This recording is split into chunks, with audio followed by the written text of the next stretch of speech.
Hello, mentors. Welcome to our podcast series, Mentorships in Education, brought to you by Just Education at justeducationfirst.com. I am your host, Judith Epstein. I am very excited about the wide range of experts who have volunteered to give up their time and expertise. They will share their innovative ideas, their exciting perspectives, their rich resources, and their research with us. Please continue to delve into these topics on their websites and with your legal counsel, healthcare provider, and education professional. Our guests will have information that will be relevant to mentors supporting struggling students, parents, teachers, administrators, legal support, and health professionals. We will address all levels of education with issues that affect academic performance. Our goal is to open discussions and introduce a variety of approaches to those searching for information in a free venue. So mentors, let me introduce our guests for today. Hello, mentors. Welcome to podcast episode 24, brought to you by Just Education at justeducationfirst.com. I really hope that you've had an opportunity to visit our website and look over some of our other episodes, peruse some of our guests, and look at our topics. We've covered so many different areas of concern for parents and teachers. We're on YouTube, Spotify, and wherever else you get your podcasts. So I hope you'll take a few minutes and check those out. Thank you all for joining us today. I want to welcome our very special guest, Barbara Arrowsmith-Young. Barbara, welcome. Thank you so much for joining us. Barbara is from Canada and has been doing some amazing work all around the world that we're going to get into in just a moment. But I want to give you a little bit of information about Barbara's background. So the author of a New York Times bestseller, The Brain That Changes Itself, described Barbara in this way. Barbara's story is truly heroic, on par with the achievements of Helen Keller. That's Norman Doidge, Dr. Norman Doidge. Barbara is the founder of Arrowsmith Program, an assessment process that helps to evaluate children with cognitive challenges. And she has designed some exercises which help to strengthen and stimulate different parts of the brain. Her work began in 1978, and she's been recognized as one of the first examples of the practical application of neuroplasticity, which we will get into and find out a little bit more about that. But it's I guess a simple explanation would be that it's the ability of the brain to change and rewire itself over one's lifetime. She has some significant challenges herself, and we're going to find out how her journey through discovery of her own challenges led her to develop this program. She has some severe learning disabilities. She wrote a book also, Barbara did, called The Woman Who Changed Her Brain, and it's become an international bestseller. She's the recipient of a 2019 Leaders and Legends Innovation Award from the Ontario Institute for Studies in Education at the University of Toronto. Let me also mention that the Arrowsmith program is offered in over 90 educational organizations in 10 different countries around the world. This is a program that offers hope to so many children and adults with challenges. It's a very different approach. Rather than trying to compensate for learning challenges, Barbara has developed a program which actually addresses the brain and changes the brain so that these challenges, what would you say, Barbara, go away? Well, what we do is we take an area where there was the deficit or a challenge, and we turn that into either average or in some cases above average functioning. So it really addresses and overcomes the area of difficulty. It's fascinating. And for years, we've talked about challenges in terms of a person's brain's ability to do something or not able to do something. And as teachers, we've tried to bring supports into the classroom to help compensate students for those challenges, whether they be in areas of focus or organization or anger management issues. And we're always trying to find a way around it to compensate, to bolster the child, to support them. What if someone told you as a parent or as a teacher that a disability didn't need to last forever, that our brains are not fixed, that because of neuroplasticity, there is hope that we can change the way our brain addresses these issues? And this is exactly what we're going to be talking about with Barbara today. I think maybe the best way for Barbara to start is to talk a little bit, Barbara, about your growing up as a young girl in elementary school, moving to secondary school, where social interaction is so important, and talk to us a little bit about your self-discovery. All right. Well, thank you. So, when I started school many years ago, to date myself, it would have been the late 1950s. And this was a time when the term learning disability or learning difficulty didn't even exist, right? So I was identified in grade 1 by my teacher as having a mental block, because that was the terminology that they used. And being, a child and being a little bit concrete and literal, I actually thought I had a wooden cube, like a child's block in my head that made learning difficult. I mean, later I learned, no, I did not have a piece of wood in my head, but I wasn't too far off the mark in that I had blockages. I later learned, like parts of my brain that weren't working in the way that they were designed to, which were causing significant learning challenges. So in grade 1, how it showed up was I struggled to learn how to read, and I struggled to learn how to write, and I struggled with basic numeracy. You have to add numbers. So for me, if I was adding 12 and 15, I would add the 5, and then the 1, and then the 2, and then the 1.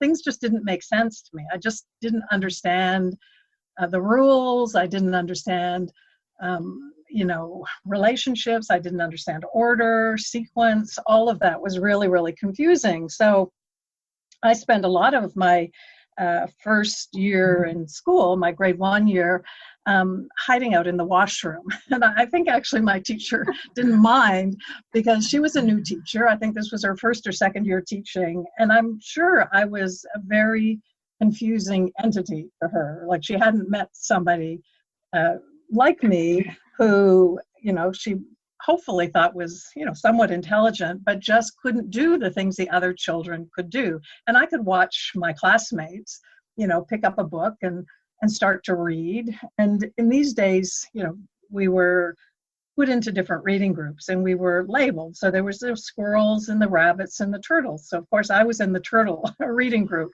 And I don't know how the teacher thought that somehow these labels weren't meaningful. I mean, we just had to look at all the turtles and we were struggling, so, that time also there was, corporal punishment in school. So I got the strap in grade 1. Oh, wow. I think, again, it was my teacher's frustration, because I would have meltdowns. I was so unhappy, right? Because no matter how hard I tried, I just couldn't do what the other students were doing. So I would have, crying jags, and then because I wrote things backwards and I read backwards and things upside down, my teacher, I think, thought I was doing these things willfully, right? And so it was frustrating for me, and truly it was frustrating for her. And my mother was an educator. She had been a teacher. So she decided that her daughter was going to learn how to read and how to write. So every lunch, I came home from school, because the school was across the road, and I would get flashcards. So my mother created flashcards with numbers and with letters, and I would do it at lunch. I would do it after school. So I joked that I became a workaholic in grade 1. But it took that kind of heroic effort for me just to do things that other students were doing naturally, because they didn't have the learning difficulties I did. And eventually I learned how to read and I learned how to write, but it didn't address my fundamental learning difficulty. I really struggled with comprehension, understanding So I could memorize things, but I didn't understand what it was that I was memorizing. And, I managed to get through elementary school, and I managed to get through high school, but mainly through using my memory. So I had a visual photographic memory, so I could just memorize all of my notebooks. I mean, it took effort, but I would memorize them, and then when I had an exam, I would hope I understood the question, and sometimes I did. And then I would flip through, my visual memory to try to find the page in my notebook that would answer that question, and then I would write it down. And so sometimes I would get 100% because I made a really good match, and sometimes I would get 10% because I didn't understand the question and I put the wrong information down. And my teachers would conclude that I hadn't worked very hard when I got 10%, but I worked equally hard for that 10% as I did for the 100%. And that's, often the confusing picture that an individual with a learning difficulty presents, is sometimes they can do really well in certain areas, but then do really poorly in other areas. And often the conclusion is, they didn't work hard in that other area. And I would argue it's just, a cognitive mismatch. Where they're doing poorly is an area where it's calling on the difficulties that they have. So that was sort of, my experience going through school. And I had a verbatim auditory memory, so I could listen to what my teachers were saying or listen to conversations. And like a tape recorder or recorder, I would memorize them and then play them over again. So that was mainly how I got through schooling, was just memorizing things and putting down responses. As educators, we sometimes feel that the amount of effort that a student puts into something translates into the result, the quality of the product. And one of the things you said to me when we were talking before is that effort is not always equal to the results. And the example that you just gave about trying so hard on one test and getting 100 and trying equally as hard on another and getting a 10% is a perfect example of that. And I think that's kind of a red flag to us as educators to be a little more cautious before we say that someone has not been putting effort into something because they didn't do well. Yes. And I think I've talked to a lot of students with learning difficulties, and often they make that comment that effort doesn't necessarily lead to positive results. Like the amount of effort they put in isn't a direct match to the results. So some students decide, well, why should I put in effort, right? So they're the ones that give up, or like me, for whatever reason, I just kept putting in more and more effort. Like, so there's kind of a continuum for the students that just walk away and say, why bother trying, because effort doesn't lead to success, or those that just keep driving to try to succeed. But in both cases, there's a cost. There's a cost to self-esteem. Certainly for me, there was a cost to self-esteem and self-concept and self-worth. But also, for me, I was spending really the majority of my waking hours, trying to handle my schoolwork. So there was really no time for social relations. Plus, I struggled with social relations because of my learning difficulty. I didn't understand, there were no whys in my world, like that concept of why something happens or the meaning behind something. Why do people behave in certain ways? So to me, it was incredibly confusing. I didn't understand human behavior. I didn't understand why things happened. I used to keep a journal, and I talked about feeling like there was a puppet master somewhere that was pulling strings, and that there were all these random events that were happening in my life, buffeting me in one direction or another, but no sense that I had locus of control or control over my life, or could get a handle on why things happened. And if you don't understand the why, you can't really change your behavior, or you can't change, the external world. You talked a little bit. Yeah. You talked a little bit about the imposter phenomenon socially, how you felt as you got a little older, learning to mimic what some of the other girls were doing and not really understanding it. But then there came a time when, for the first time, you said you were able to be part of, as you called it, human discourse. Can you talk a little bit about that evolution? Yes, well, yeah. So, I struggled through elementary school, high school, and through university with my learning difficulties. And as I said, it was through heroic effort that I managed to kind of keep soldiering on.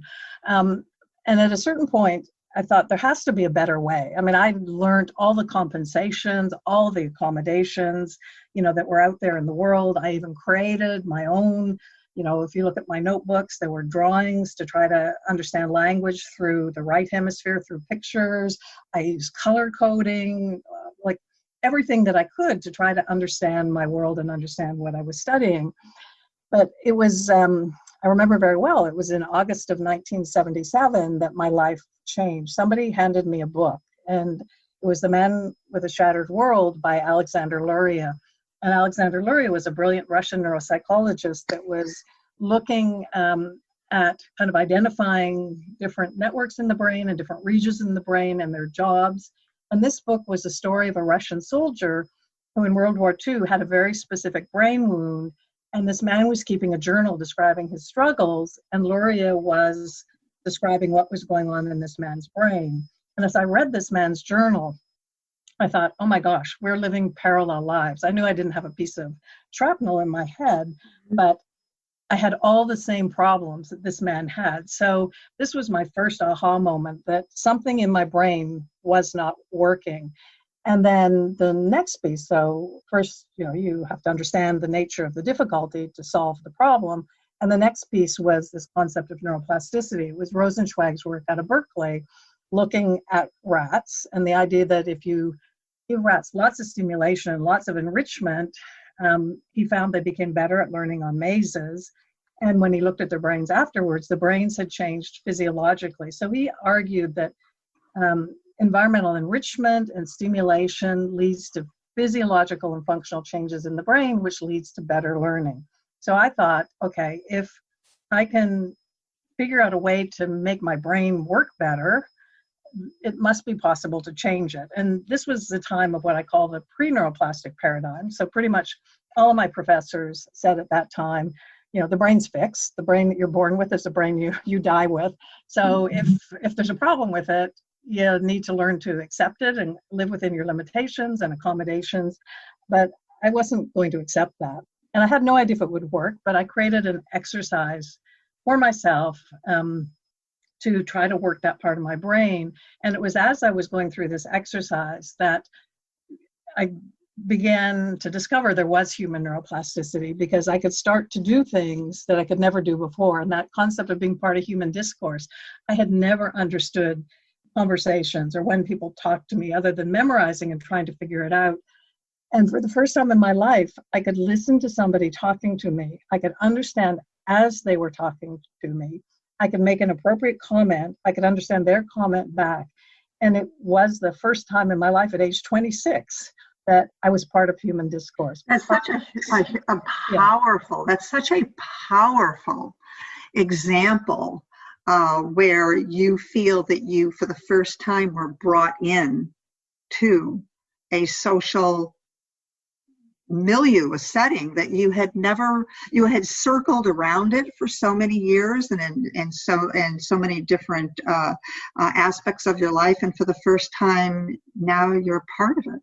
Oh, it was profound. I used to have this image growing up, like that there was a, like my face was pressed against a plate glass window, and on the other side of that window there was a banquet happening. And I could watch all these people laughing and talking and having a wonderful time. And I so much wanted to be part of that as I pressed my face against the window. But there was that barrier, like the window for me was the barrier, but it was my brain not understanding how to be part of those social dynamics and social relations. And as my brain changed, it wasn't that somebody taught me to do that. It was I could now do it because my brain was capable of understanding language, of understanding intention, of understanding emotions, understanding why things happened in the world. It was, lots of other things changed. Like I started to understand mathematics. I could understand logic. but to me, one of the most profound changes was I was part of human relationships in a very deep and meaningful way that I wasn't. I was afraid of people before because I didn't understand them. I didn't understand what was going on. I lived in this constant state of anxiety and uncertainty, and I'd be afraid if somebody asked me something or said something to me because I wouldn't understand it. And then I would know that I didn't look very intelligent. So my strategy was I would smile a lot, smile and nod my head, hoping that they would go away. Is that your imposter phenomenon? It was the imposter phenomenon. Like I used to be really, like I lived in a lot of fear, a lot of anxiety. I would be afraid that somebody would look beneath the surface and see that I was an imposter because I didn't understand. I didn't get it.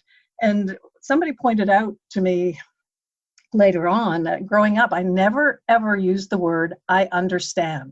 It was not part of my vocabulary. And it was true. I didn't realize I didn't use the word, but I didn't understand. Like I would say, I sense something because I'd have a sense of it, kind of like a felt sense, but I did not understand. So that word wasn't part of my vocabulary. So, I mean, to me, I'm kind of humbled by, the power of this kind of work. And if we can understand each person's unique cognitive profile of strengths and weaknesses, we can understand what drives their behavior, how they show up in the world, how they engage with the world. And then the next piece is, if we have that understanding, we can actually turn those areas of difficulty into strengths, which opens up whole worlds of possibilities for people. I work with a lot of adults, that tell me, they say, my career was chosen for me. They feel like they didn't actually actively choose what they're doing as an adult or their livelihood because of their learning difficulties. They said so many doors were closed, there might have only been one or two doors open that they could walk through. And I've worked with people as they go through this cognitive transformation, they actually, as adults, choose different careers. They go back to school. They pick something, that they'd always had a passion for, wanted to do, but felt they couldn't because of their difficulties. And I think one of the things this work does is it opens possibilities. So it opens multiple doors, and then people have a choice in terms of which door or combination of doors they will walk through. So I still chuckle at your story about hiding in the library when it closed because you wanted to be able to stay there and do research. And that just shows your level of commitment to understanding yourself and researching and learning and not giving up on yourself. And one of the stories that you told me was that your first exercise that you developed for yourself, you elicited the help of a friend. And that exercise, that process that you developed with your friend was one of your aha moments in realizing that you could actually affect change. Can you talk about that a little bit? Sure. So, after I read Luria's work and I looked at Rosenzweig's work, so the first idea is understand the problem, which was my brain. And then Rosenzweig was maybe you can actually change your brain. I thought, how am I going to change my brain? And Luria talked in several of his books about somebody that had the difficulty that I had. They couldn't tell time. And I'm now 26 years old at this point, and I still can't read a clock. Like at this time, they were analog clocks, with the hands. We didn't have digital clocks. And, obviously I've been taught and I tried to learn, but I couldn't tell time because my brain didn't understand connections or relationships. So it didn't understand the relationship between the hour hand and the minute hand. I mean, something that simple I couldn't do. And so I thought, okay, what do I have to do? I want to make my brain make connections, understand relationships, process relationships. So I thought, I'm going to force it to tell time. And again, I had no idea if this would work, and there was certainly no precedent. There was nothing there that said that this would work. But I thought, I'm going to try. So the first level, because I had no idea how I'd go about this, is, I had 3 watches on my wrist, all set at different times. And the only outcome was that it really hurt my wrist because it was very heavy. It didn't really help me in any way, but I'd, quickly look at them and try to tell time. And eventually, though, and it's kind of how science goes forward. You create hypotheses, you create little experiments. So then I started just drawing clock faces, right? I just started generating random numbers and drawing clock faces. And because I couldn't tell time, I wasn't very accurate. So this is where my friend had to help me, correct my mistakes, because I made lots of errors at the beginning. But after probably several thousand hours, there's this concept of 10,000 hours leads to expertise, Malcolm Gladwell's work. I probably easily put in 10,000 hours on this. And so eventually I became really accurate in being able to read and draw clocks, 2 hands. And that was great. So now I could tell time. But I didn't feel cognitive change. So I thought I have to make it harder. Just like, you go to the gym and exercise, you keep adding weights. But I kept adding more hands, like more relationships. But the idea was not to get good at telling time, which I did, but to force my brain to really quickly see and process and correctly grasp relationships. And at a certain point, what I call the 4-handed clock, where I was seeing relationships between 4 elements, that's when I got my breakthrough. That's where, at a certain point, I could listen to conversations and understand them. I could look at mathematics and I could reason the process. I could understand it rather than just memorizing a formula and putting numbers in. I could actually read a page in a book and I could understand it. Before, I might read that page 15 times, always hypothesizing and saying, I think I know what the author is meaning by what he's writing or she's writing, but never being certain. Now I could read it and understand. Then I could read the next page and connect it to that page. Like, it was so much more efficient. Like, I didn't have to spend all these hours going over and over and over things. And that's when I knew there was human neuroplasticity, because before, with the best will in the world, and I worked really, really hard, I could not do these things. At this point in this exercise, I could just now do them. Just like those kids in grade 1 in my class who could read just by being exposed to the material. Now I could grasp concepts just because my brain was capable of doing that. So at that point, I had other learning difficulties. This wasn't the only one. I had multiple learning difficulties. I thought, okay, I'm going to go and create another exercise for, I was very clumsy and very awkward. And I didn't know where the left side of my body was in space. So very poor at sports. I bang into things, just lots and lots of problems there. And so I created a totally different exercise using sensory feedback with my eyes closed. And I changed that part of my brain. I can now register sensation. I know where the left side of my body is. I can actually play sports, which I couldn't before. So at that point, it became really clear to me, if I could understand the job of different parts of the brain or networks, and I could create an activity or an exercise to work those, I could strengthen weak cognitive functions. And I started working with a lot of young adults at that point, like 18, 19, 20-year-olds who'd finished high school, but were struggling, in college or university. And I would work with them. They didn't all have the same problems as I had. I would listen very deeply to their descriptions of their problems. I'd go back into Luria's work, try to understand, what was going on in terms of their cognitive profile, create an exercise, work with them on it. And over time, a number of years, that was the evolution of the program that now is in 10 countries and 90 educational organizations to help other people. Tell us how some of the countries where your program is running right now. So the United States, Canada, Spain, Australia, New Zealand, the Cayman Islands, Thailand, South Korea. Oh, I should remember. There's a few others in there. Yeah, but okay. Yes. It's all over the world. It's not just on a continent, for example. No. And then that's my goal Exactly. It's to make this work accessible to children, or students that are struggling with learning, just like I was all those years ago, to make a difference and open up possibilities in their lives so they don't have to struggle. And so, they have options in their lives. This is one of the things that I was so excited about when I found you and started speaking with you, is that I feel that you offer such an exciting new perspective that gives people hope rather than a Band-Aid to try to address some of the challenges that our students have had, and the way that we have done it over the years. And this is a very different approach.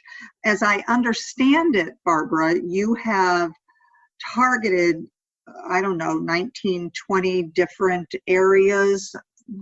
Can you kind of explain what some of those areas are, and Sure. talk a little bit about your program, how you work, how you structure your program with the children, how many hours a week do they work on this? Talk a little bit about it. Okay, so we can currently work on 19 different cognitive functions. Mm-hmm. And I'm really clear this isn't everything that can go wrong with learning, but it's a really broad range of challenges. So, the difficulty I had around reasoning, grasping meaning, comprehension. We have a program for the student that struggles with learning motor plans. So the student that can be incredibly articulate, they can tell you a beautiful story. You put a pen in their hand and nothing goes down on paper, because it's the part of the brain that translates thought into motor plans for writing. We have programs for, executive functioning, thinking, problem solving, planning, nonverbal understanding of the world, the person that struggles with reading social cues and navigating the social world. Programs for what we call quantification sense. So the person that, 10, 100, 1,000 all mean the same. So they can't budget, they can't do a time scheduling. They run out of gas on the highway because they can't estimate how much, gas they need to go a certain distance. Programs for auditory memory. So the person, we all know somebody that we send to the grocery store with 5 things to buy, and they come back with 3, and they have no recollection that there were 2 other items that you wanted, because they can't hold the auditory information. I worked with a pilot once that couldn't hold the instructions from the air traffic controller, which was a little disturbing. That's a problem. So he had a compensation, as people with learning difficulties do. He'd get the air traffic controller to repeat the instructions, but I was worried, like, what if that air traffic controller is really busy and can't repeat? So obviously we worked on his auditory memory, and he can now hold the information. But there's this idea of what I call, not I call, but people call human error. Like, I think sometimes human error might be, that the person's cognitive profile isn't quite a match with the demands of their job. We have programs for, students with dyslexia. So, the student that looks at the word cat, and the next time they see the word, their brain doesn't hold the visual image of the letters. So it's like they never saw it before. What in the old days they called word blindness. So, for example, that if somebody has that difficulty, we have a program, a computer-based program, where we've taken languages from about 40 different languages. And the student starts with a process of, memorizing a couple of symbols from a fairly simple language pattern. And then by the end, they're holding 8 Chinese characters in their mind's eye. Mm-hmm. And the idea is we're not trying to teach them Chinese or Telugu or Burmese, but we're exercising that part of the brain that holds visual symbol patterns. And we don't use English, because a lot of students say, hey, like, I'm struggling with English. How come you're not giving me English words? Mm-hmm. And the idea is that we don't want the brain to compensate. So if we used English, they might put some sounds to it. They might put some meaning to it. We want to stimulate visual recognition or visual symbol pattern memory. By the time they go through this whole process, at the end of it, they can start to hold visual patterns in any language. So obviously in English, they also start to be able to memorize, chemical equations, math formula. So the idea here is we're not teaching content, we're not teaching skill, we're going under the content and under the skill to strengthen the capacity to learn that content or that skill. So You know, it's yeah. It just occurred to me, Barbara, it's almost like a brain gym.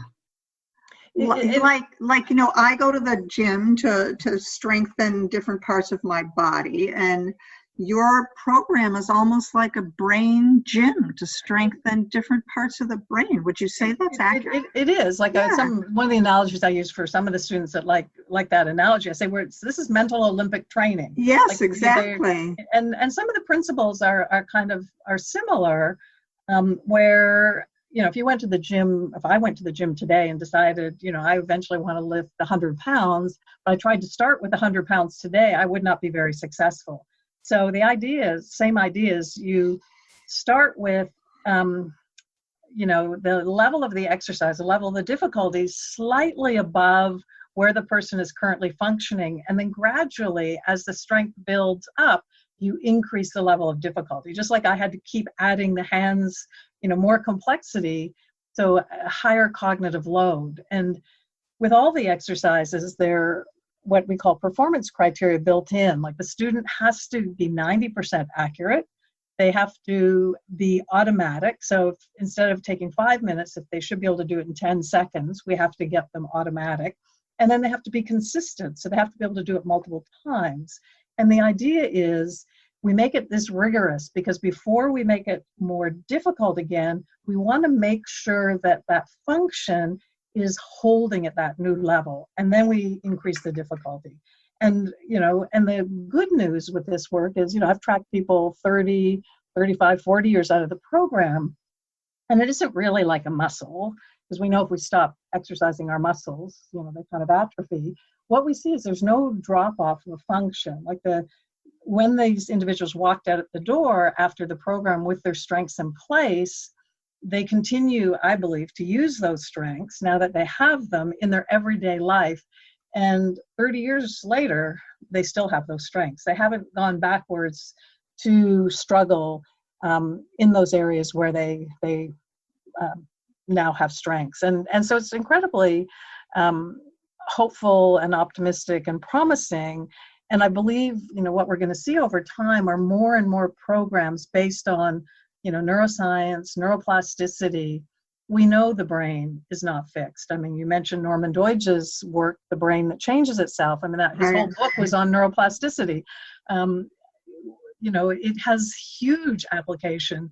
You know, my work is with individuals with learning difficulties. There's work with people with chronic pain and neuroplasticity, people with psychiatric conditions or mental illness and neuroplasticity. Does it work with individuals who've had traumatic brain injuries? Does it work with children who have Down syndrome or Asperger's? Yeah, well, certainly we found, we're working with an organization on the west coast of Canada, ABI Wellness, that is taking 4 of my programs and using it with people with traumatic brain injury, so concussion, car accidents, and we're also doing a lot of research at different universities on this work. So that group is doing research with neuroscientists at the University of British Columbia, and they're seeing changes in the brains of individuals who've had actual physical damage as they go through this work, where the brain is starting to reorganize in a positive direction. They're starting to be able to do fluid reasoning. Anxiety is reducing, depression is reducing, memory is increasing. So yes, there's absolutely application of this work beyond just learning difficulties. We've also worked with individuals with Asperger's with the nonverbal work that we do. Okay. And we've seen significant improvement there in terms of the individual being able to navigate comfortably the social world and social relationships, which is really, really important. Now, in terms, you asked about Down syndrome. Or other cognitive impairments. Yeah, genetic. Yeah, so we've had some experience. It's less, it's a little more challenging because some of these other conditions, there is less neuroplasticity, and this work is based on neuroplasticity. But I always say to a parent, you know, come have a conversation, and we're always happy to look at any reports and to see if we think we can do something. But I'm always cautious. You know, I know this work was developed for very specific learning difficulties, and that's the area that it's most effective. So part of your intake process is for parents to come and speak to you and explain what the situation is. And if you feel that their general description is something that you might be able to support this child, then what do you do? Give some assessments? What is the intake process? Yeah, so the first is we say to people, first on our website, there's all the participating schools around the world. So first, if you want, if there's a school in your area that's offering the program, go to that school because they'll do their intake process. Okay. If not, feel free to email us. We have a really detailed description of the different cognitive functions on our website. So I always say, read those descriptions. If you find a match between what we're describing and your child's difficulties, then it's probable that the program will be of benefit because those are the areas we address. If there's no match, then our program isn't what's appropriate. And then if they see a match, then reach out and contact us, and we will have a dialogue and a conversation to then discern, does it make sense? We also have a questionnaire on our website that is free to anybody that wants to do it. I think there are 190 questions, and you go through and either answer for yourself or for your child. And based on your answers at the end, it will say, that, this is what you've identified. But then the next step is we have an assessment process. It takes about a day. And currently, given the situation where things are shut down all around the world, we can do that online with, a trained person that's trained in assessment to do that process. And at the end of that, it'll say, here's your learning profile based on the 19 areas. It'll say these areas are working well, their strengths. These areas are where the challenges are. And then the next step is, based on those challenges, we have programs that will strengthen and address those problems. And they're either delivered at a school or a clinic that is offering the program. And again, given the changing world that we're living in currently, we are now working with schools and educators to deliver this program in what we call an at-home facilitator-led program. So we're creating virtual classrooms that students can actually work at home on the cognitive exercises, so which makes it more accessible. So somebody doesn't, if they're living in a place where there isn't a school that offers the program, it doesn't mean that they can't access the program. So is this a one-on-one program that you're working with students, or is it a classroom where you bring students who have come into your program and you bring 3, 4, 5, 6 kids together that are working on the same level, we'll say, or practicing the same exercises, or is it one-on-one? It's all individualized. However, it can be done in a group. But so if schools weren't closed down right now, a typical delivery would be, in a school, there'd be what we call a cognitive classroom. So there would be a classroom that would have a trained teacher that we've trained. We track all of the data. This is very data driven. So the students would come in to that cognitive classroom over the course of the day for, could be 1 period a day, 5 days a week. It could be up to 4 periods, 5 days a week, depending on the number of cognitive areas they're working on. So the students come in and out of that cognitive classroom. There could be up to 10 students at one time in the classroom, but every student is on their own program. And some are computer-based, some are pencil and paper, some are auditory, depending on the area that we're working on. And the student would work 35 to 40 minutes on that exercise, and then they'd either go back into their academic class, or they'd move to a different cognitive area. So the idea is the teacher is more a facilitator, motivator, working with the students, training them in the exercises, making sure they're following the procedures correctly, not compensating. But ultimately, the student is doing the mental weightlifting. So it's not like a teacher at the front of the class teaching a lesson. Every student is engaged in the program. And often, when we invite educators and administrators in to come and see our program in Toronto, they often are really surprised at how engaged the students are, because, you know, typically students with learning difficulties in a regular classroom often are not very engaged. They're distracted. Here, they are very engaged and focused because there's mastery built into all of the exercises. They do something, they master, they move to another level.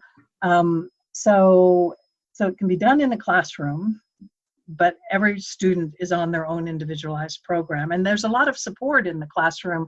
You know, somebody masters something, all the other students congratulate and clap. The computer screen breaks out into fireworks, way to go. Because, I mean, you know, we have to also recognize the importance of motivation, you know, and positive reinforcement as they're working through the program. And the most positive reinforcement is when about the 2 to 3 month mark, the students start to feel cognitive change. They start to recognize that they can start to do things more easily than before. And that's when it's very motivating, because all of a sudden they can take a phone message and write everything correctly that they couldn't do before, or they can remember something and carry out an instruction that they couldn't, or they can understand something that they couldn't before. So it's a really positive experience for the students, and they're the drivers of change. I mean, you know, Carol Dweck's work, you know, open mindset, closed mindset, incremental theory of mind. We did some research using one of her measures, and, you know, the students in this program develop an incremental theory of mind, and you can't be in an Arrowsmith classroom without developing that, because you're driving neuroplastic change in your brain. So you learn that your effort does actually lead to success and reward, and you have a locus of control and you're driving change. So there's lots of positive side benefits to the work, as well as changing cognitive capacity and their ability to learn. So parents and teachers may have some questions about this before they look into getting their children involved. They may also want some training themselves. Do you do workshops for parents? We absolutely do workshops. We have webinars. We do workshops and webinars for parents, for teachers. I'm just not sure, like it's all on our website, which is we're gonna have so many links for everybody to so many things you've mentioned, research, people whose research you use, and all kinds of things that you've made available to us, TED Talks and so forth. So we're going to have those all up there. But when we talked, you said to me that you shared with me some important, I call them tips, that you would encourage parents and teachers to be aware of in order to even move forward into doing something, a program like this, and engaging their children in a program like this. You talked to me about how they could find out how their children feel about things and their perspective, and empower them in terms of asking them for their opinion. Would you like to talk a little bit about some of those rather than me just listening them? I'm sure you'll do a better job. Sure. I think, I think one of the things that's really important, for a child with a learning difficulty is to feel that they can have really open dialogue with their parents. And what I found when I was writing my book, and it was published in 2012, and then it just was republished this past December with new chapters on the research. But I talked to a lot of parents, and I talked to a lot of students, about their experience. And what I found almost with all of the students is that they had made this, what they called a pact of silence, that there's still shame and stigma associated with having a learning difficulty, which I'm really sad about, but it exists.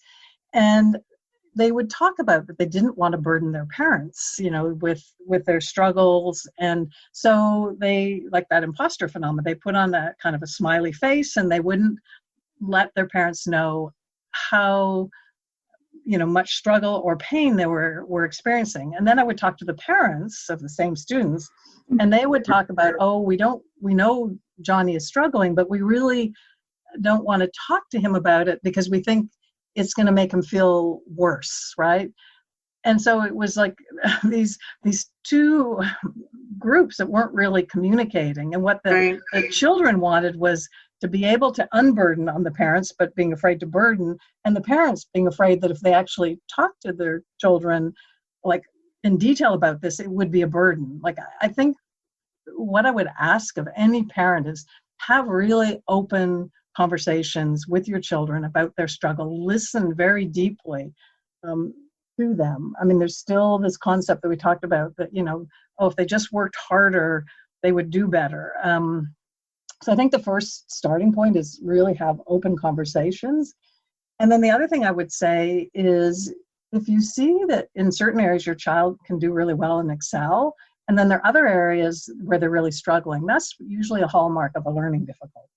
Because we all have mastery motivation. So if we can do well in one area, we certainly want to do well in other areas. And if we're not, there's something interfering there. And get curious and explore what that might be. And then I think, the other thing is not accepting that there's nothing that can be done about this. Like, I use that analogy, if you discover your child had diabetes, you'd go and get them the correct kind of treatment for that. If we still believe that the best we can do are bandages or, workarounds, then, and there's always going to be a struggle, then, maybe it kind of makes sense why we don't really talk about it openly, because we don't think we can really do much about it. We actually know we can do a lot about learning difficulties. And again, with this idea of neuroplasticity, I mean, the research we're doing now, both at Southern Illinois University and University of British Columbia, is showing this work is fundamentally changing the brains of these students. It's strengthening the networks that aren't working well or properly, that are underconnected. And then there are these other networks that are what's called hyperconnected. They're working really, really hard to try to do the job of the underconnected areas, but they can't because they're not designed to do that. So it's this whole inefficient process of a lot of effort, but not leading to, success. And as the students go through this program, those underconnected areas are starting to strengthen in their connectivity, and the hyperconnected areas are starting to reduce and not having to put in that amount of effort. And then the other things we're seeing are significant changes in academic functioning, significant changes on cognitive measures like auditory processing, working memory, fluid reasoning, as well as we're seeing changes in measures of social emotional well-being. We're seeing actually, one of the studies was looking at reduction in cortisol, the stress hormone of students going through this program, increased sense of well-being. So there are different possibilities for these students. So I think the first step is having really open conversations and knowing that having a learning difficulty doesn't have to be a life sentence. After all these years of doing this work, I would imagine you have had some feedback from students who have gone through the program. Can you share any of these without, mentioning any names or giving away any personal information? But I didn't ask you this before, but I was thinking about it, and you've been doing this for so long. You must have students that have come back to you and shared with you how these exercises, how this perspective of hope has changed their perspective of themselves and their confidence in moving forward.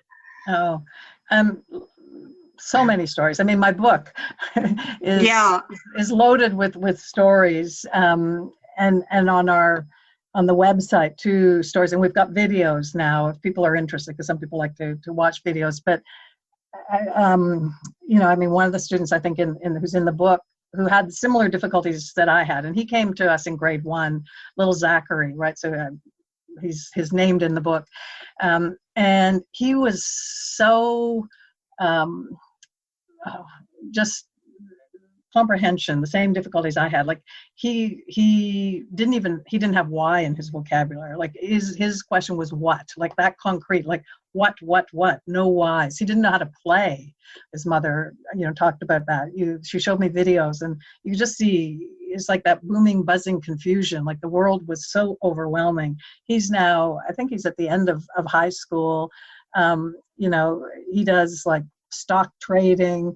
When his parents go on vacation, he negotiates all the contracts and the fine print, you know, of the Airbnbs, and I don't know what he's going to do in the world, but you know, and he'd been given so many labels, right? You know, none of them correct, because he was just so disengaged. Like he couldn't relate to anything in the world, and I just think, you know, it's all, and that chapter I call Lost in Translation, because he was a very lost young boy. You know, I recently was speaking to someone who was a lawyer, but struggling, obviously very bright, but everything took him 50 times longer, right? So, you know, he'd kind of get fired from, you know, some of the law firms that he worked at. And after doing the work, he realized actually he wanted to go into more helping profession. So he went back to school. He's now a doctor of naturopathy, and just to set up a clinic. And like it allows people to kind of find their passion and engage in the world. I mean, they're just, you know, there's an individual who did actually one of the illustrations in the new chapter of the book. And you know, he had a university degree, but just drifting, like getting into really bad habits of, you know, staying up all night, sleeping all day. Came in, did the work, and he said for the first time in his life, because he worked on the prefrontal cortex, executive functioning, that he could create plans and strategies. So he went back to school, he went into design, he designed a new ambulance, he came second in the world designing a racing car. Wow. It's just, you know, it frees up potential. Like I don't know how else to describe it. I mean, I think about what my life would be like. I wouldn't be alive. Like you know, before someone handed me Luria's book, you know, I was planning on ending my life. I was just had so much despair. I saw no future. I just thought, like, nobody's ever going to hire me because I don't understand things, and everything takes me so much longer. And I now have a future, right? I just think it's, I'm humbled by this work, and that, you know, I'm able to make a difference in the lives of individuals that are struggling. I wanted to end on a positive note, and that's certainly a positive note. I think I wish there was a way we could get this out more pervasively, because I think that it's such an important message, that this message of hope and neuroplasticity, it's the first time I've really learned about it. It's something that I will be trying to share with as many people as I can. It's such exciting work that you're doing. We're going to have on the website the link for your TED Talk, which people can listen to as well. We're going to have links to the research of the individuals that you've mentioned. We'll have the profile questionnaire will be on there. We're going to be talking, well, Mark Rosenzweig is one of the people that you mentioned, and we'll have a link for him. So people can go there and listen to all of this again, delve more deeply into it so they have a better understanding of what it is that you are doing. And certainly I encourage you to get in touch with Barbara and ask her questions. She's delightful to speak to. She has the patience of Job and didn't get frustrated with any of the things I asked her when we first spoke, because I wasn't familiar with any of this. So thank you, Barbara, so much for being with us. I appreciate your time in making this happen. And I hope that we can get some information out to people where they will begin to think a little bit about a new direction. If people are struggling for a direction, this is certainly a direction that people can move toward that may be a little different than what they've done before. So thank you so very much. Thank you, mentors, for joining us. Mentorships in Education. I hope you'll continue to send in your questions to me through the website. And you've made some wonderful recommendations for guests who I hope you have seen that we have taken some of those already, and will continue to take them as they come in, and look into some people who are doing some amazing things around the world. We have another podcast coming up with from in Australia, so I hope that you will look for our next podcast 25 as well. Thank you all for being with us, and I hope you have a wonderful day. Thank you, mentors, for being with us today. If you found this podcast of value, please visit justeducationfirst.com to subscribe to our blog and Mentorship and Education podcast so that you may continue the exploration with us. Our goal is to provide a free treasury of information for our listeners so they can become acquainted with the amazing resources that we have available to us. We want to thank all of our guests for giving their time and sharing their wealth of information with us. Please also visit their websites and explore more of their resources to further your pursuit of the topic. Hope to hear from you at justeducationfirst.com. Have a good week, and thank you.